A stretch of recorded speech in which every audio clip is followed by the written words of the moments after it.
really good. Thank you.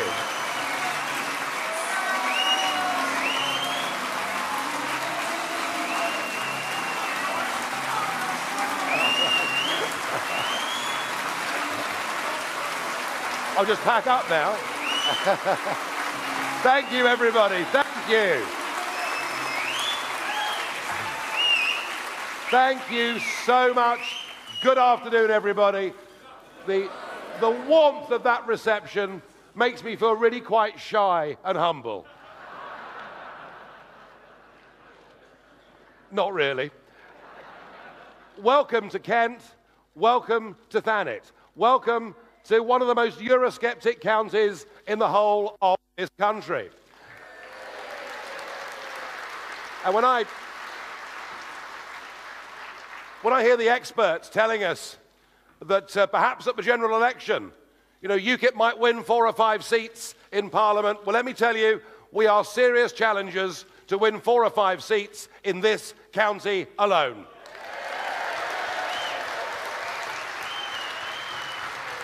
Now,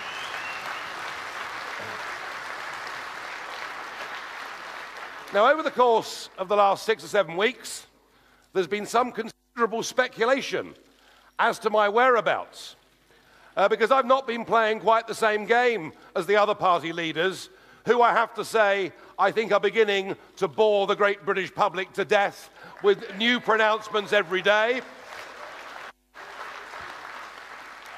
So there's been a lot of speculation about where have I been? Why have I not been seen on the television all the time? Why have I not been out there like the others, making an endless series of promises that they, of course, don't ever intend to keep? Well, I'll tell you where I've been.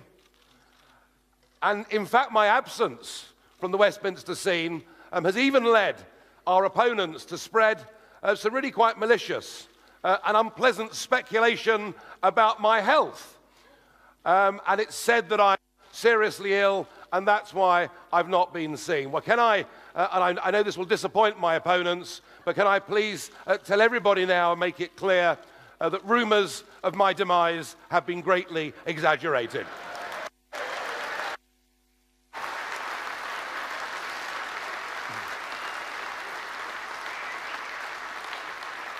Now, I'll tell you where I've been for the last 6 or 7 weeks.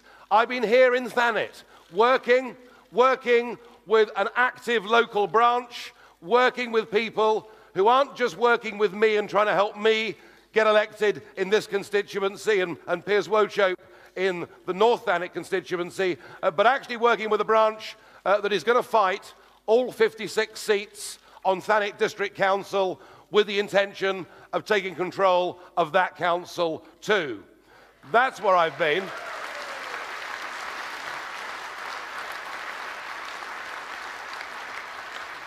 That's where I've been, and we've done a series of public meetings, we've made a lot of phone calls, we've knocked on a lot of doors, and I know that many in the media have been speculating that, of course, I was going to do very badly as the candidate for South Thanet. Well, there was an opinion poll that came out overnight, and did you see the opinion poll overnight? Good. Well, that opinion poll shows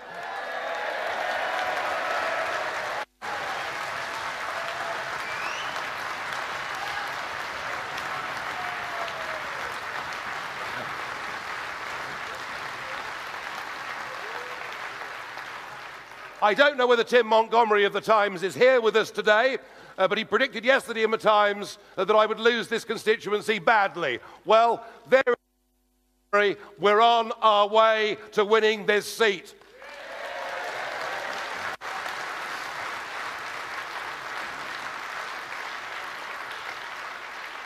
Now, I've just come back from a short trip to the States, and there's a lot we can learn as a party from American campaigning techniques. Indeed, of those techniques we used in the Rochester by-election to help us to build data, to help us to campaign more effectively and better. But there is one aspect of American politics which I have to say I find pretty repugnant, and it's a form of politics that clearly the Conservative Party have gone for by taking on the Washington, and the Labour Party have gone for the same trick by taking on David Axelrod. And that is why what you've seen since January the 2nd is the beginning not just of the longest election campaign in history, but the most negative election campaign in history. And I'm not a supporter of Ed Miliband in any way at all, but it seems to me the personal attacks that are being lumped on him, in turn back on Cameron, and of course everybody attacking me, but then I'm used to that. But it seems to me that this is not the kind of politics that this country wants or needs. What the people of this country want is some politics of hope, some politics of inspiration, some politics that says things could be better.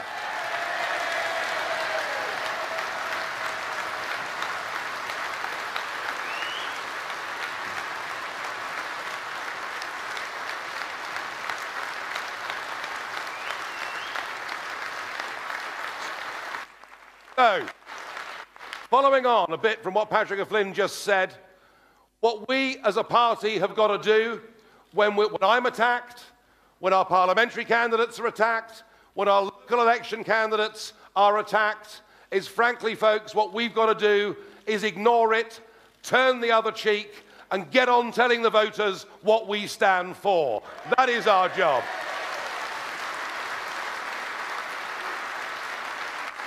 Now, can I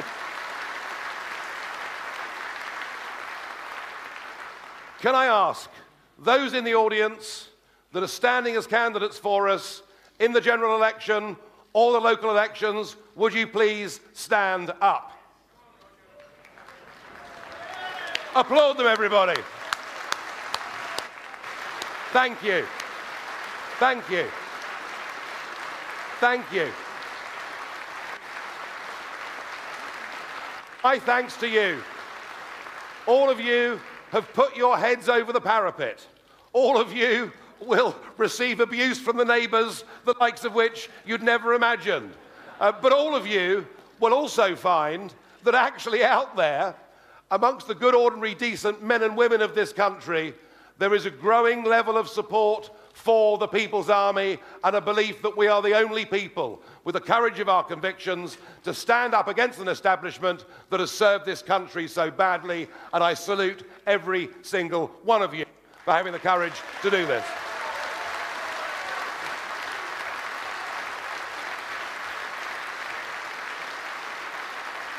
And everything about our campaign is going to be positive. And it's going to be positive because we believe in Britain, don't we? Yeah. And we're the only party pushing out the positive message that only by divorcing ourselves amicably from political union with Europe can this country get back its democracy, its birthright, and its self-respect. Only UKIP in this election will make that argument.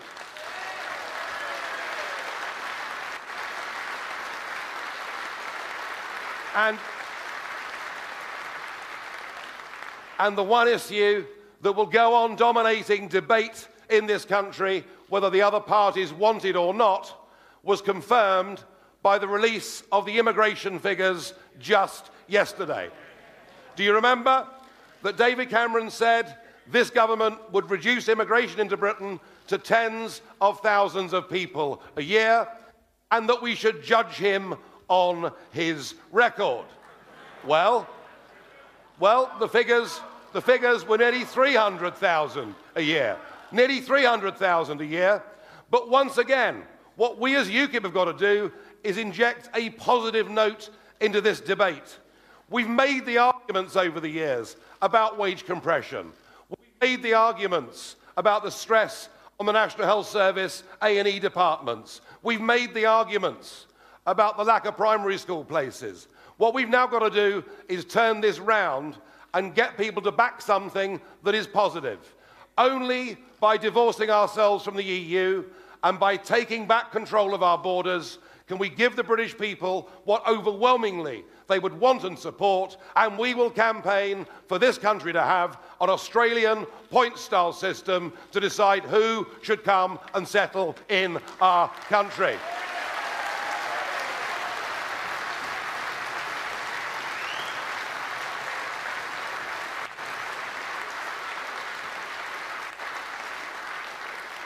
And we will make arguments that by the savings we can make from the £55 million a day we pay to Brussels, we are the only party that can promise an extra £3 billion for the National Health Service without adding to our borrowing requirements. Again, it's UKIP being positive, and we must make the same argument that this government has run down Britain's defences to a level where, frankly, we are no longer being taken seriously on the international stage, and that it actually beggars belief that this Prime Minister can say that his proudest achievement is that we now give more as a percentage of our income to the foreign aid budget than any other country in the world. And what we're going to say is, let's spend some of that money that is used as an extension of foreign policy through the aid budget. Let's use some of that money to make sure that our armed forces are supported in the way that they deserve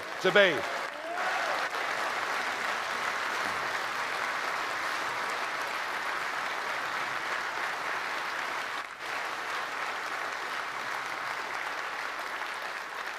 And let's make the argument that having a good number of UKIP MPs in Westminster means that we will hold the feet to the fire of any government with their promises on reducing the deficit. Remember, this coalition was formed promising us that the deficit, by the time this general election came along, would be even. It would be zero. But it is still running at 90 billion sterling a year. And it's all well and good to talk about growth, to talk about the recovery. But actually, it's a recovery that is being felt by the few and not by the many. And it is a recovery that is based on massive annual debt financing. When Mr. Osborne became Chancellor of the Exchequer, our national debt was £850 billion. By the time May the 7th comes, our national debt will be £1.5 trillion. They have doubled the national debt, and I think we're the only party that will talk honestly about that in this general election campaign. We must never be scared of telling the voters the truth. We must never be scared of saying there are some tough choices to make. And one of the things that we will campaign for and lobby for is the scrapping of a government project that started off with an estimate of £40 billion. We were then told it might be £45 billion, or £50 billion, or £55 billion, or £60 billion, or £65 billion, or maybe £70 billion. We don't think a penny should be committed to HS2. We simply can't afford it.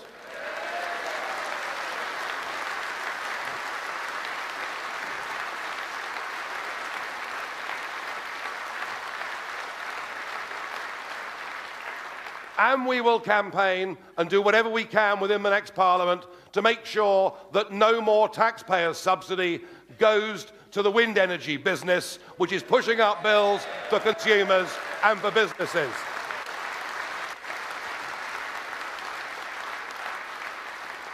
But we also want a positive message about where Britain stands in the world. And what we have got to be saying is that to have tied ourselves so closely to our European neighbours, both politically, but also in terms of the fact that we've surrendered the ability to make our own trade deals, is for a country like ours, in a modern global economy, quite the wrong thing to have done. And what UKIP will campaign for this country to do is let's re-embrace the rest of the world, starting with the Commonwealth.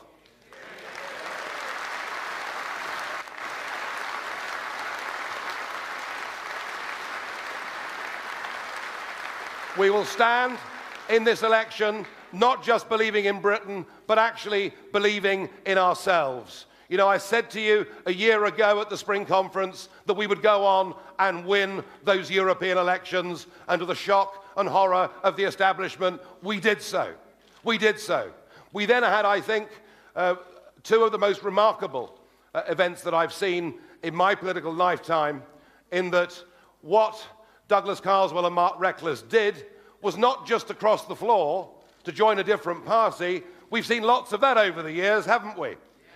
What we saw was those two gentlemen not just joining UKIP, but resigning their seats as MPs, saying as a matter of honour, it was for the people in those constituencies to choose whether they'd made the right decision on the basis that it must always be the people, not the politicians, that are the bosses, and I commend both of them for what they've done.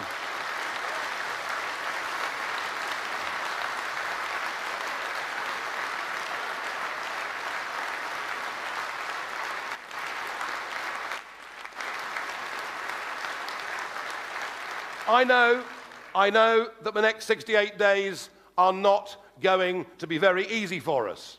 I know we're going to have the entire political establishment against us. I know that we have very few friends in the media, though I have to say we are very grateful for the support we've been getting from the Express newspaper group, and we thank them.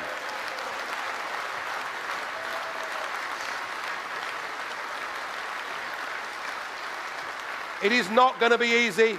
It is not going to be easy, but we have a track record of exceeding expectations. We have a track record of surprising people. And I don't want to spend today speculating about what we may or may not do post-May the 7th. And I suggest that you in your campaigns don't spend too much time thinking about what happens post-May the 7th. What matters is that we succeed on May the 7th and that we get a good number of UKIP MPs over the line, and that in hundreds of constituencies in this country, we have the opportunity to build ourselves from second position in those seats as the real opposition. And I certainly think that in the north of England, this general election will see UKIP emerge as the opposition to the Labour Party virtually anywhere from Birmingham to Hadrian's Wall.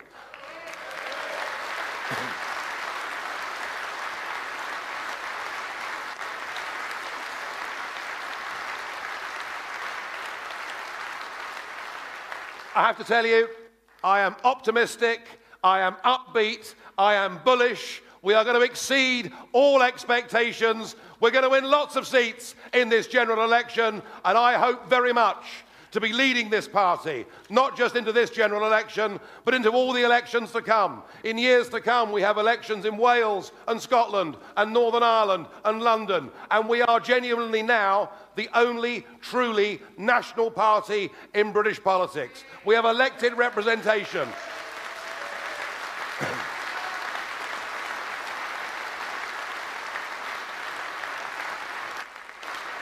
We have elected representation in all four corners of the United Kingdom, and I believe we've done something that is even more remarkable than that. We have crossed the traditional class divides of British politics. We're an all-embracing political party.